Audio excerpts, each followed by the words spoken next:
The letter is that the Ramsey County was going to be withdrawing their support for the submittal of federal rating documentation in August, which was the timeline, and will instead focus on the reevaluation of White Bear Avenue as an alternative route for the Purple Line, which I think is very exciting news for our community. A lot of people haven't heard about that yet. I know I got a couple of phone calls and people hadn't even heard, but I think it's an exciting opportunity for our community to get the transit and to get it right. What that does is it means that Metro Transit is going to be going into an engineering phase where they are going to review White Bear Avenue as an alternative route for the BRT. They're still talking about the BRT using electric buses, which is really good. And then after the engineering phase, it will be the environmental phase. And during the whole time of reviewing this, Metro Transit committed to transparency and to being involved in community engagement and keeping everyone apprised of what is happening. So I am looking forward to that. If you would like to see the letter, you can find it on our city website. There's a copy there, once again, under the Purple Line page, but I think that that's really exciting news, and I really appreciate the nimbleness of the county. We had done, I think, a pretty robust community engagement process, and during the four meetings that we had, there was an awful lot of new data, post-pandemic ridership information. All sorts of questions were asked by members of the community, both residents and businesses. And I think we got an awful lot of answers, which ultimately led to a reconsideration by Ramsey County. One point I think that I know Councilmember Juniman brought this up. There's maybe a little bit of confusion about who actually pays for the Purple Line, and that would be our federal government pays about half of it, and Ramsey County the other half. The city of Maplewood does not contribute funds to the Purple Line. That's not how transit works. The one thing that is kind of interesting is that while we all pay, because we pay federal taxes, we pay county taxes, we pay state taxes, but there is no direct contribution from the city of Maplewood. So that was something that we also wanted to clear up. And I think another very important point that we brought up is that any reconfiguration for a new preferred alternative should also consider Century College. Because we know that we have a lot of students just across the border in White Bear that we want to make sure that they can get to their college classes. And I think, you know, from my perspective, I said this at the engagement, to me it seems like great common sense, because I know we have a lot of businesses and a lot of homes pretty close to White Bear Avenue, and it seems that that configuration, and then with feeder buses going to, you know, picking up and taking people to other places, but White Bear Avenue just seems to make a whole lot of sense. And I think it certainly would be great for the businesses along White Bear. So I wanted to make sure that I shared that, because I think the news is slow to get out there, but I think it is good news. And stay tuned, because we're going to be on a new, probably a prolonged process because certainly the engineering and environmental pieces will take a period of time to reevaluate White Bear Avenue. So with that, we're going to start tonight's meeting with our Pledge of Allegiance. So welcome, everyone. I pledge allegiance to the flag of the United States of America and to the republic for which it stands, one nation, under God, indivisible, with liberty and justice for all. Thank you. City Clerk Sint, will you do the roll call for us, please? Councilmember Cave. Here. Councilmember Juniman. Here. Councilmember Lee. Present. Councilmember Villavicencio. Here. Mayor Abrams. I'm here as well. Thank you. Council members, is there a motion to approve the agenda? I move approval. Second. Moved by Juniman, seconded by Cave, the motion to approve the agenda. Is there any additions? I see Council Member Juniman. Under council presentations, city cleanup. City cleanup, okay. Councilmember Lee. Just a quick update on the business section to the newsletter, and then also a quick update from the Century Avenue Coalition.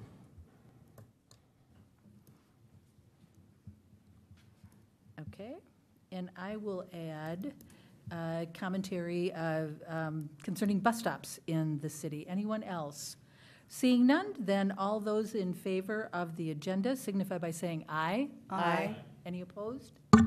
Motion passes. Moving on to the approval of the minutes for our March 13th, 2023 meeting. Is there a motion? I move approval of the March 13th, 2023 City Council meeting minutes. Second? Moved by Cave, seconded by Lee, the motion to approve the March 13th, 2023 City Council meeting minutes. Is there any further discussion? Seeing none, all those in favor signify by saying aye. Aye. Any opposed? Okay, that motion passes. Moving forward, appointments and presentations, administrative presentations, our calendar update. City Manager Coleman, this one is yours. Thank you, Mayor Abrams, members of the City Council. The council calendar at this moment, we have we're still working to get the Enclave Myth redevelopment project in front of you for the TIF agreement. There's some legal issues between the property owner and the tenant that are being worked out, so that could be a while, so it's really out of our hands, but as soon as that gets resolved, we will be bringing that forward.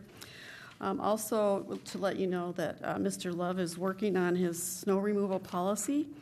I think we're ready to wrap that up here pretty quick, and it'll be on one of our upcoming agendas. Hopefully the snow will all be gone by the time you bring it back in a couple weeks. That would be so nice. And then just a reminder that on April 24th, we're going to have the community survey results before you. And I believe Joe Sheeran will be presenting those. And then May 18th, at this point, we have our City Council staff retreat that day. I think that covers everything under the council comments. Also, just to bring to your attention, we do have updates on the major community outreach events this year. And we start with the egg hunt on April 8th, and we end right now on this calendar on July 4th, which is our lighted up Maplewood big event. And we know there will be the trunk or treat will be after that too. But those are the ones that are coming up in the near future. So with that, Mayor, I'm happy to take any comments from the council or any items that you'd like us to work on your behalf. Thank you. I just want to add the Rice and Larpenter spring cleanup. It says no date or time set yet. The date is set. It is April 22nd from 9 to 11. And unfortunately, it is the same time, same day as our cleanup. And unfortunately, it is also the same day that Roseville is having their cleanup. So I think that there was maybe a little snafu that no one really checked with the cities about what days are you doing cleanup. So I think, maybe attendance at Rice Larpenter might be a little bit lacking. That is too bad. But any resident can certainly go over and help with the Rice Larpenter cleanup. It should be a very fun event. I participated in it last year. So, council members, is there anything else to add? Okay, then let's move on to council presentations. Councilmember Juniman, the city cleanup. Well, it's now a lot closer than the first time I brought it up. Saturday, April 22nd from 8 to 1 at Aldrich Arena, our annual spring cleanup. Now that the snow is going away, you can see the stuff that's piled behind your house. You can go to your garage, your basement, whatever other nooks and crannies you'll hide things in. And we will have the usual array of vendors, so you can get rid of a lot of things in what I call a positive way. And you can go on the city website to find a list of vendors. Saturday, April 22nd from 8 to 1. Thank you for that. Councilmember Lee, you wanted to talk about the newsletter. Yep. Just really quickly, the newsletter from our last meeting, I connected with with Joe Communications, and there should be no impact to our costs or anything at all. So we're going to be looking forward to some business highlights going forward here with the next issue. We'll be highlighting it. So with that being said, just a quick update on the Century Avenue Coalition. Also, we had a meeting on the 22nd of March. Great conversation a good presentation from MnDOT. They're still doing a lot more community engagement, and then also, in addition to that, Public Works, Steve Love was also there with me. I think the big part about it is how thoughtful they are in the process itself with working with cities in terms of being mindful of some of our comprehensive plans that we have in our city. So I think some of those conversations will be coming, and I look forward to working and attending those meetings to talk more about what we need here in Maplewood on Century Avenue. So. Thank you very much. And council members, I wanted to bring up bus stops, and I want to start by thanking Councilmember Villavicencio for bringing to our attention the issue with bus stops during the winter months and how challenging that can be for many of our residents. I know I also received some emails from some seniors down in South Maplewood that were having difficulty as well, and I'm not a frequent transit user, and so since you brought it up, Councilmember Villavicencio, I can't stop looking at bus stops whenever I'm driving. And I've actually communicated with City Manager Coleman on my routes and asked why in the world are the bus stops not cleared yet, because it had been several days since there was any kind of snow event, and really the bus stops were not usable. People couldn't sit on them. There was no place for, it was just piled up in front, and in some cases, I knew that there was a bus stop there, but it was under so much snow that you couldn't even see it, other than having the big, transit sign right next to it.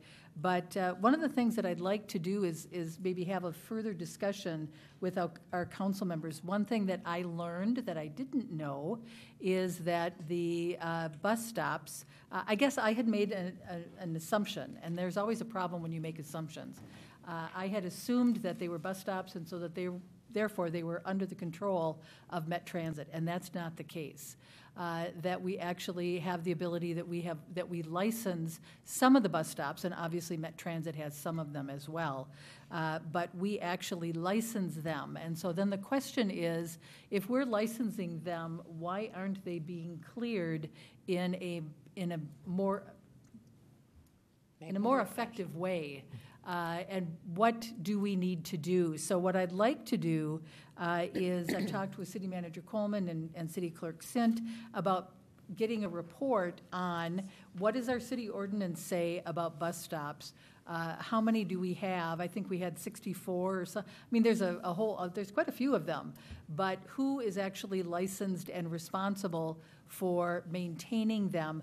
Because council members, if there's something that we can do that will help make that a better experience for transit users, then we need to be doing that.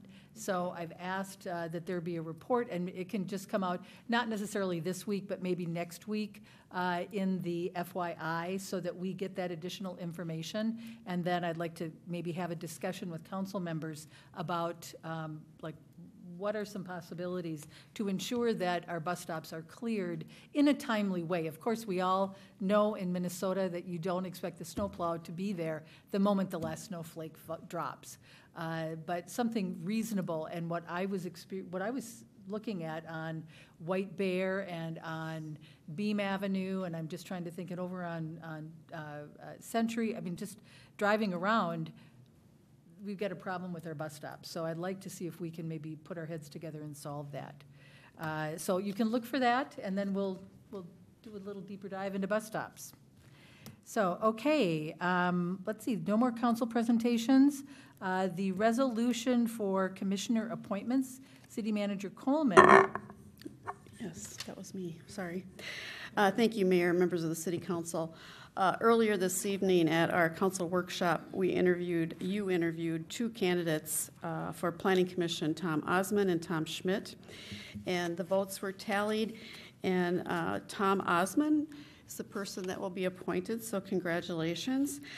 There is a resolution in your packet on page 35, and that resolution appoints Mr. Osmond for a term that expires December 31st of 2025. I move approval. Second.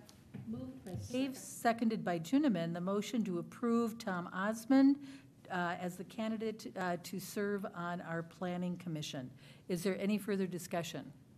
Mayor. Councilmember, or City Manager Coleman. I would just note to Mr. Osmond that somebody from the planning department will contact you about an orientation, getting you ready to go. But since you've been on the design review board, you probably have a good idea of how it works. So congratulations. Thank you, Mayor and Council. Thank you. Council members, any further discussion? Hearing none, then all those in favor signify by saying aye. Aye. Aye, the motion passes. Thank you. Moving on to our consent agenda. Is there a motion concerning the consent agenda? I move Motion to- approval of consent agenda items G 1 through 9. Second. Second. Sorry. Okay, I heard Councilmember Juniman first make the motion and Councilmember Cave second the motion. Yep. If we had thirds, you'd be third, but anyway, there's been a motion and a second. Is there any further discussion concerning consent agenda items G 1 through 9? Mayor, Councilmember Juniman. it's just kind of a tongue-in-cheek thing. Just when we're talking about winter being over and not having to deal with it anymore, we have the purchase for road salt for next winter on our I know. agenda. That was not lost on me, I saw that, yeah. Okay, all those in favor signify by saying aye. Aye. Any opposed? The motion passes.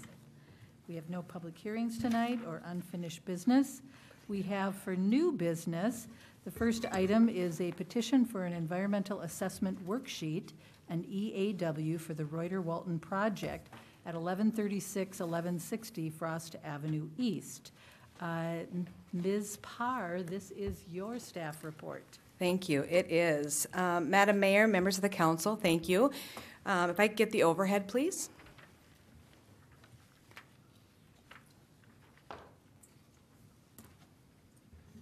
So as was mentioned, this item is in relation to a citizen petition for an environmental assessment worksheet for the Reuter-Walton project at 1136 1160 Frost Avenue, and that is at the corner of Frost Avenue and Phelan Place. As you may recall, it's 150 units, and there were a number of land use processes that were a part of that, so I'm just going to quickly mention those. The comprehensive plan amendment, the conditional use permit, lot combination, public vacation, and then the design review previously. As a part of that, there was some extensive conversations about and material submitted in relation to environmental analysis. So I just want to take 1 minute and kind of point that out. I believe our consultant will probably speak to this as well, but I wanted to point out the design phase of the geotechnical evaluation was done in October of 2021. The phase 1 environmental site assessment was done in April of 2022. The phase 2 environmental investigation report was done in August of 2022. And when you look at the petition that you hopefully had a chance to peruse, there was about 700 and some pages in that material in the attachment. The bulk of that were those 2 documents that were previously submitted as a part of the land use application process by Reuter-Walton, just to point out what that was. And then the voluntary response action plan and response action design, that was in response to the vapor study that was done in the mitigation that's required that they'll be doing as a part of that, and that was in your packet as well. And that was done in January of 2023. That was submitted to the Minnesota Pollution Control Agency regarding that. And with that, I'll just mention that we were notified, as you're aware, earlier in March that the Minnesota Environmental Quality Board received a petition for the environmental assessment worksheet for the project. In response to that, we brought in a third-party consultant that works in EAWs. It's one of the main things that they do. We retained Kimberly Horn as the project consultant on it. Layla Bungie is here with us tonight, and she's going to help us review different aspects of it. We asked her specifically to determine if the proposed project would trigger any of the mandatory requirements for an EAW, and we also asked her to go a step beyond that and look and see if there's any significant environmental impacts that are created by the project that would warrant an EAW as well. And with that, I'll hand it over to Layla.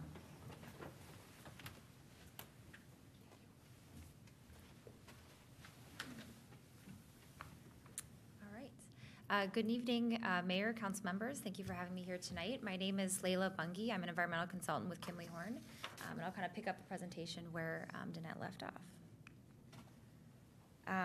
So I wanted to start off this presentation by first explaining what an environmental assessment worksheet is, or an EAW as I'll refer to it in the presentation. So an EAW, kind of plainly stating it, is an environmental review process, and it's outlined actually in state statute and Minnesota Rules 4410, so it's a very prescribed process.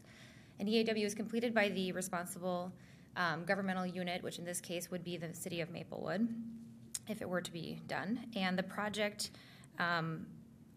the project that's being proposed through this process, as Danette mentioned, we wanted to look at to see if it actually was following in those requirements that would require an EAW. So for a residential project in Maplewood to require an EAW, it would have to have 375 attached units. This proposed development is proposing 150 units, so it does not meet the threshold for a required EAW. So if an EAW was required, it essentially is an environmental study that looks at 22 resource topics. And those are kind of designated to lay out the facts of a project, really not in any way to approve or deny a project, but just to kind of lay out the next steps and what those approvals and permitting next steps would look like going forward. So the purpose of an EAW is to inform the public about the project. There is a 30-day public comment period that is associated with an EAW study. And it also provides information to the proposer or the developer, kind of, again, what those next steps are, what the permitting process looks like, and what the approvals are. It also identifies any potential impacts and associated mitigation for those. And again, kind of, as I had mentioned, this does not deny or approve a project. It just kind of lays out the facts. So these bullet points on the slide here are the 22 resource topics that an EAW covers. I won't go through all of those, but in the memo that we put together, we did kind of do an initial screening to see if any of those resource topics did kind of trigger any other additional mitigation or impacts. But there are kind of a range of things looking at climate adaptation, soils, water resources, contamination, things like that.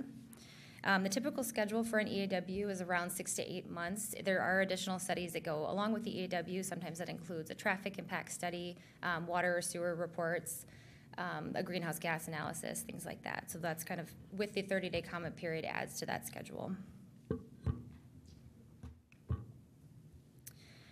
So as Danette mentioned earlier, there was a citizen petition brought forward to the EQB in the city of Maplewood to consider a discretionary EAW, since this doesn't trigger a mandatory one, to be completed for the development.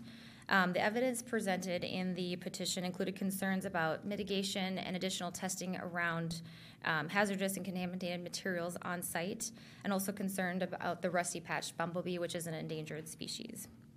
The developer has completed a Phase 1 and Phase 2 environmental site assessment, which is an environmental report that looks at soil and, specifically for this petition, looked at soil and soil vapor on site to identify any potential mitigation measures that might be needed. The developer has already completed a voluntary response action plan and a response action design, which both of those documents indicate continued mitigation measures and additional soil testing that they'll have to complete before the redevelopment in accordance with the MPCA guidelines. The other evidence submitted in the petition request included concerns about the rusty-patched bumblebee, which, as I had mentioned, is a currently endangered species.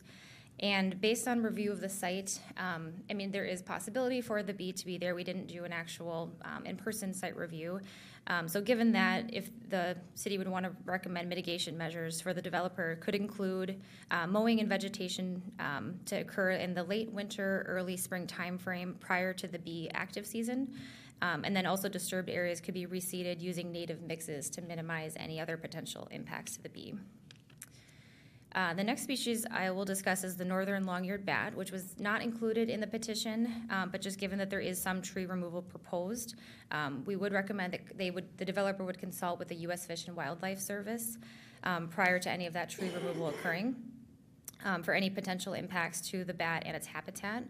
According to the DNR, there are no known maternity roosts or hibernacula located in the township, but because we haven't done the survey to see if there is any current habitat, the recommendation to consult with the U.S. Fish and Wildlife Service would provide then the recommended mitigation measures if there were any to be needed.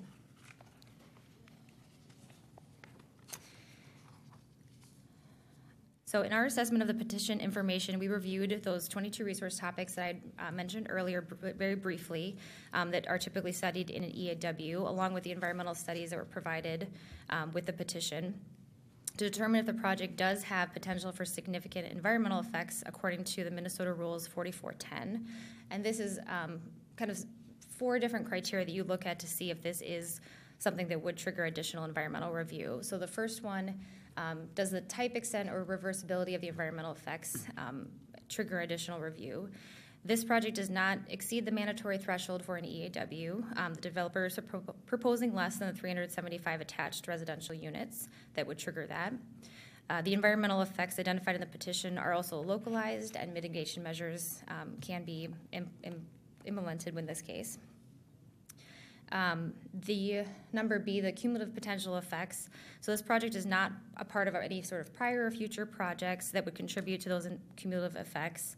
And any potential impacts from reasonably foreseeable projects would also be addressed through regulatory permitting, either through city processes or other agency permitting processes to address that potential for cumulative effects. The letter C, the extent to which the environmental effects are subject to mitigation by ongoing public regulatory authority. The environmental effects from this project can be anticipated and avoided or mitigated, as we mentioned earlier. The developer will complete the recommended mitigation measures that were identified in the Phase 2 ESA for the vapor intrusion and comply with MPCA and city regulations and requirements. And then the last one, D, the extent to which environmental effects can be anticipated and controlled. The proposed development is a known event with known effects, and redevelopment of this type with an urban setting is neither unique or unanticipated. The environmental effects of this redevelopment can be anticipated and controlled by the city's formal land use processes and regulatory processes as well. So given this criteria and kind of based on our assessment of the review of the petition information documented in the memo that was a part of your packet, we would recommend denying the citizen petition for EAW. Thank you very much. Ms. Thank Park. you. Layla, would you mind just pushing to the next slide for me? That's all I need. Thank you. Thank you, Madam Mayor, members of the council. I just wanted to reiterate 2 things. One, when it comes to some of the things that were called out, the vapor intrusion, that factor has been dealt with through the mitigation plan that was submitted to the MPCA. And then the other piece is I just want to clarify when it comes to the rusty patched bumblebee that was called out in the petition, as well as the northern long-eared bat that was not, but that we wanted to call out. Both of those, if there's an EAW or not, the developer has to mitigate that and address that per the U.S. Fish and Wildlife Service requirements. So the EAW would not change that. On a side, though, just to mention to the council, I did talk to the developer about the rusty patch bumblebee, just because we know that there has been a great concern about that in the area, and in talking with the developer, they have said voluntarily they would be happy to do a plan that shows native plantings and the establishment of that, as well as the maintenance of those, in order to create that synergy between, they had already intended to do this, the synergy between the savanna and their adjacent area. One, to enhance it. Obviously right now the habitat's not there for the bumblebee, and they would like to be able to enhance that on the property and just have that cohesiveness between the 2 parcels. And with that, we're happy to answer any questions the council may have this evening. The applicant is here as well, just to mention it if you should need it. Thank you. I am going to, one of these things is really important, I think, is to understand some of the historical perspective of this particular project. And we're going to talk about that in just a minute, but Councilmember Villavicencio? Oh, I just had a quick question about the mitigation of the bat. I know it's not required, but can you just repeat what the mitigation will be? Thank you, council members. Well, the one thing I would say at the end of the month, 31st, that's when we will know exactly what the requirements are. We're waiting to hear. One of the reasons that we had it called out was because we know it's coming, and we thought we wanted to be proactive about that. They do have some initial draft information out that we've looked at extensively and tried to understand what that means, because that has an impact to all projects potentially in the city, so we wanted to understand that. One of the things is, in working with the U.S. Fish and Wildlife, there needs to be an understanding, is it actually present? Right now, they're burrowing, so you wouldn't know that they're there. It has to do with the types of trees and the condition of the bark and a number of other things. That's one of the things that will have to be evaluated to see if they're even present. And then if they are, one of the biggest things they look at is often timing of when the trees are removed, just to make sure they're not in those areas. But the first thing that needs to be understood is what are those rules going to actually say, which we should know by the end of the month, hopefully. And then secondly, the applicant will have to work with the U.S. Fish and Wildlife Service to determine, are they in fact present even? We don't have any reason to think they are at the moment, but we don't know for sure, so we want to be cautious. Thank you. Councilmember Cave. Yes, thank you. My question is kind of going to the historical also, so we can hold off on that if you're going to talk about it. But that whole Gladstone Savannah has such a background of hazardous and the ground contamination and everything. I don't think it's just on the corner of Frost and English. I do believe, the plan showed the railway and all the mechanics and everything were all over that property.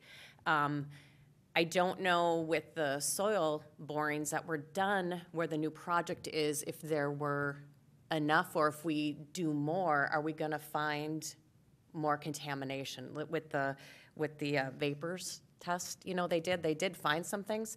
Now I'm thinking, if you found some, can that test have additional tests to see if there's any more with the soil borings? Because we are going to be digging in, we're going down, we're digging out a garage underneath. So I'm worried about contaminations that deep. So if you can talk about that. Yes, thank you, Councilmember Cave. We actually have a lot of data in regards to soil in the area, partially because back when the plan was created in 2004,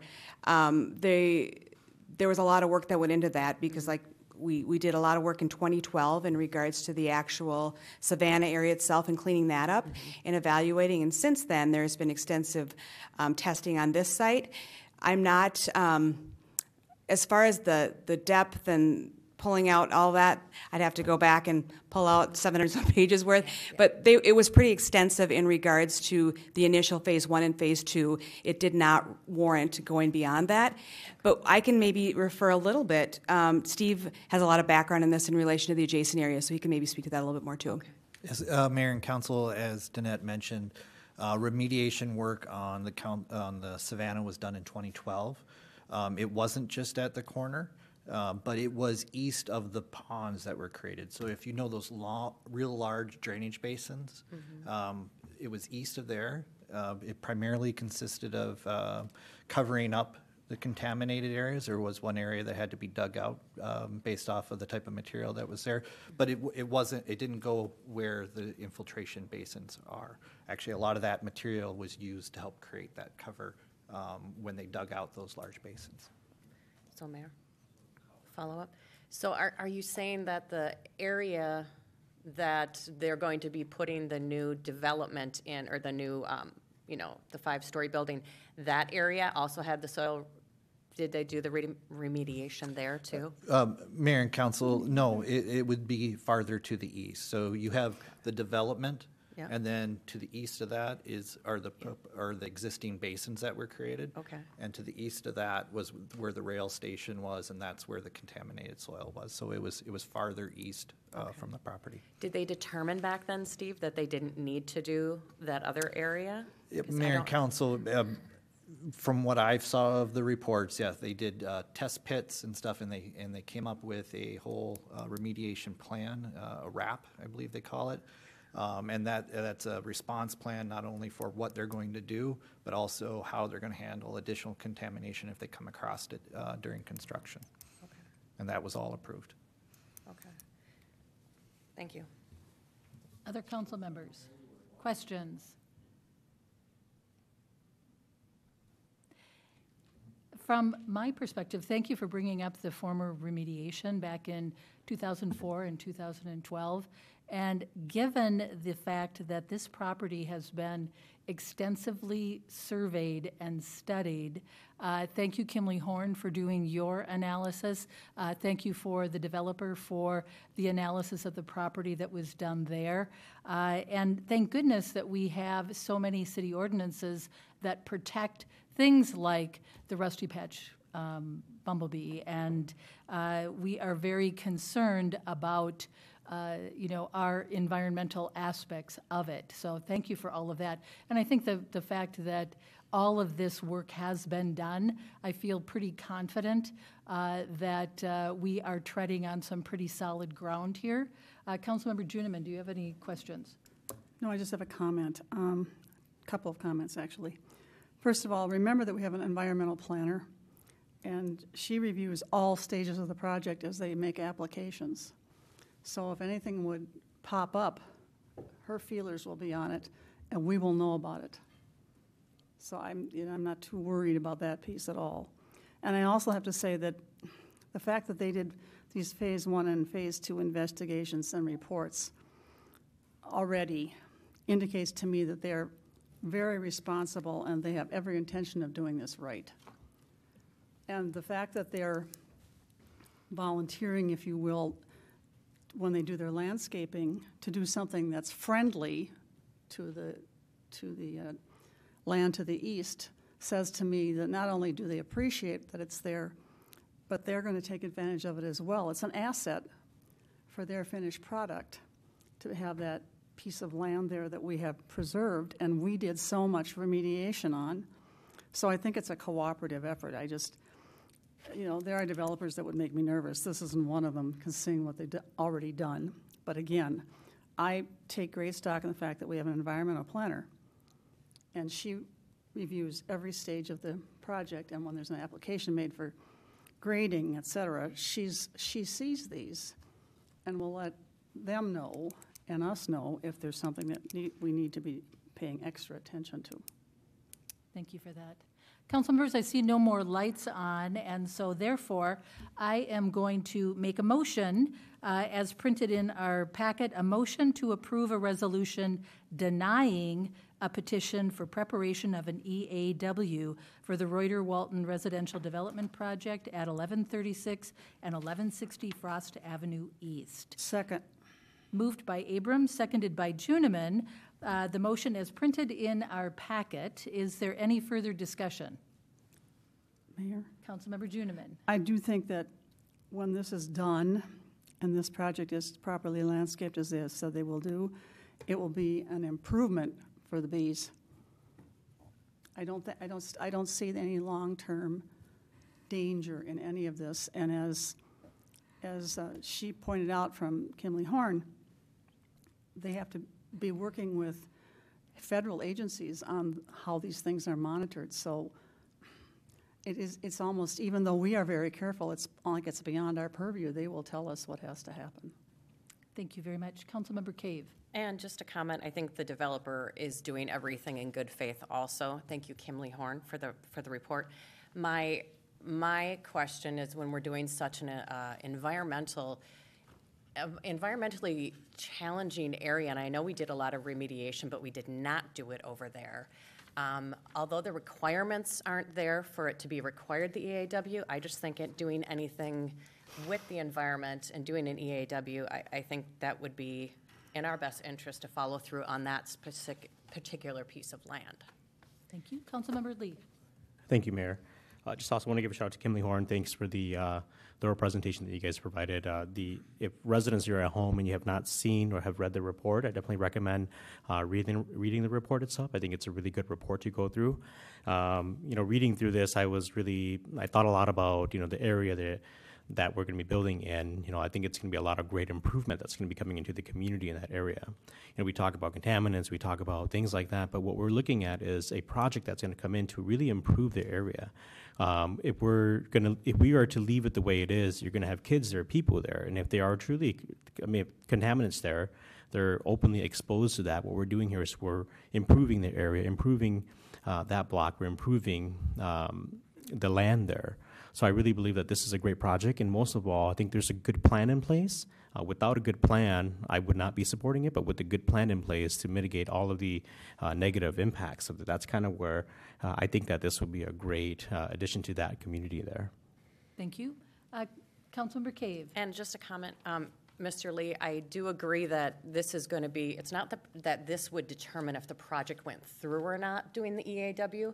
I just think it does a little bit more in this specific area because we had so many contaminations on this whole Gladstone area. That's what I'm looking at. I think the project is great and it, definitely will go, but I think the people around there, once you start digging, then I get worried that then it'll stop things even longer than doing it right away.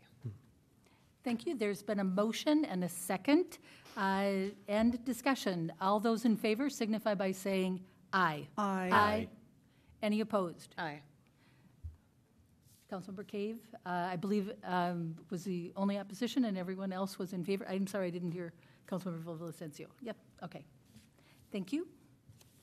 Okay, moving on to the resolution approving the third amendment to the purchase agreement. Mr. Beatty, Mr. Beatty, are you presenting? Thank you. Yes, Madam Mayor, Council. This is just a follow-up on the item we just had. There was a purchase agreement for this property, the city portion of this property executed in 2021. It's been amended several times, most recently in December when the closing date was extended to March 31st, which seemed like a safe date then when we made that. Things have happened since then. There's been a delay, obviously, with the issue you just dealt with.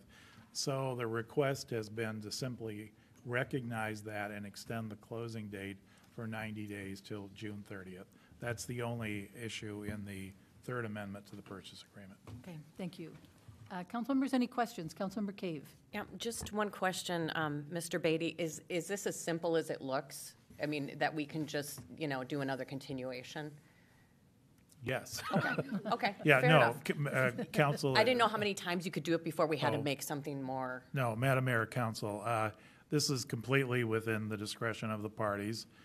The developer has requested that. In fact, originally they requested 60 days, and to avoid having to come back a fourth time, the staff suggested, how about 90 days, just to make everything safe. So it's completely, it's a usual thing, and it's perfectly okay. Okay, thank you. Council members, is there a motion? I move to approve the resolution authorizing the execution of the third amendment to purchase agreement regarding 1160 Frost Avenue. Second. Moved by Juniman, seconded by Lee, the motion to approve the resolution authorizing execution of the third amendment to purchase agreement regarding 1160 Frost Avenue. Any further discussion? Hearing none, then all those in favor signify by saying aye. Aye. Any opposed? Okay, the motion passes. And we have two more agenda items. They are our road projects. Mr. Love, these are yours. Yes, Mayor and Council, good evening. The first project we have is the Myrtle Sterling Area Street Improvements Project. This is City Project 22-16. I have a map here showing the general project area. As a reminder, this is about 1.5 miles of streets that we propose to improve. About half of them are going to be reclaimed roads, where it's more about correcting the pavement condition because the utilities are in good shape. And the other half are full reconstruction, which includes stormwater improvements. It includes concrete curb and gutter and a whole new pavement section. There's two items before you on this one. The first one is a motion to approve the resolution approving plans and specifications, advertising for bids for the Myrtle Sterling Area Street Improvements. The bid opening is tentatively set for April 28th of this year.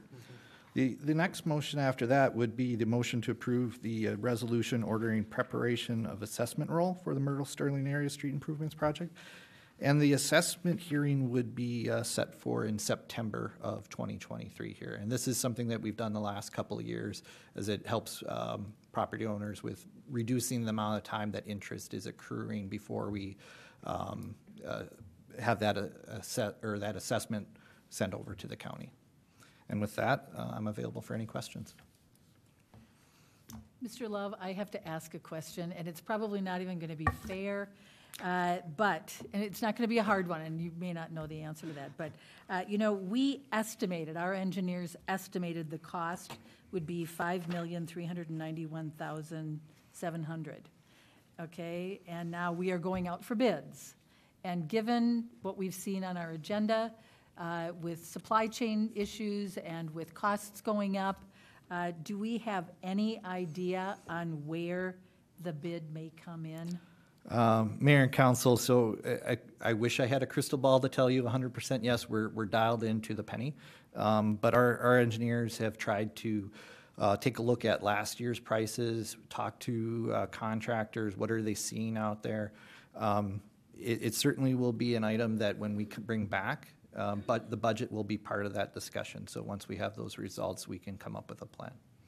Okay, it's just, I don't know if the rest of the council members feel that way too, but it seems like everything is a little in flux, and when we have estimates and how long are they good for, and because so many things just seem to be changing, and then with inflation. So I was just, that was out of curiosity. Yeah, Mayor, council, I mean, you know, it is a very challenging time, Right. you know, to try to estimate things like this on the project.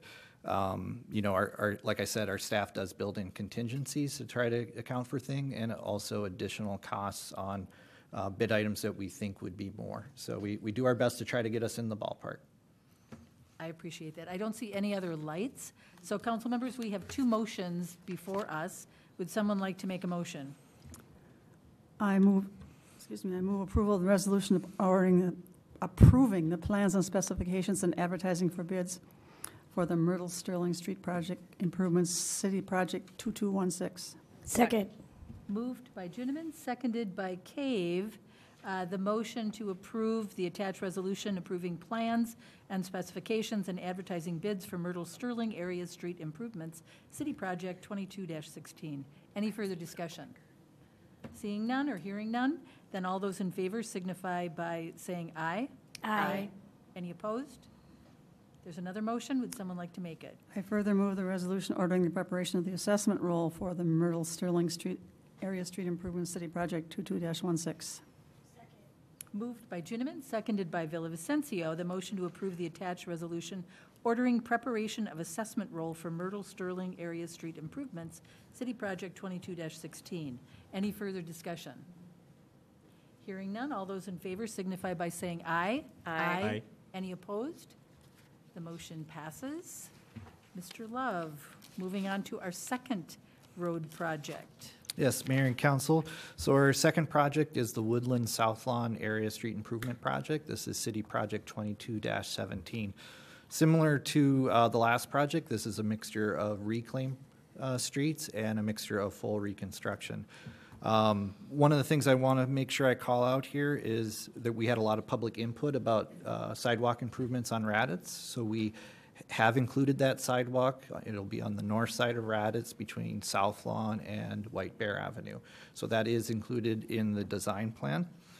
Again, you have two motions before you. The first one is for approval of plans and specification and advertisement for bids. And again, the bid opening would be set for April 28th.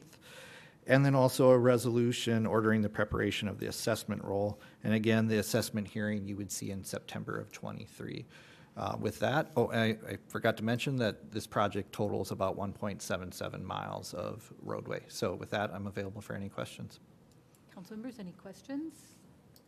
Okay, then we have two more motions on this particular road project. Motion to approve the attached resolution approving plans and specifications and advertising bids for Woodland South Lawn Area Street Improvements City Project 22-17. Second. Moved by Lee, seconded by Juniman.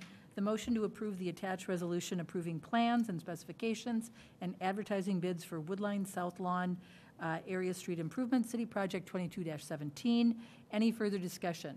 Well, I have to point out, these streets are only a 37 instead of a 33. We're getting They're better. just bad, they're not really bad. All those in favor signify by saying aye. Aye. Any opposed? Okay, the motion passes. There's a second motion. Motion to approve the attached resolution ordering preparation of assessments roll for Woodland South Lawn Area Street Improvement City Project 22-17. Is there a second? Second.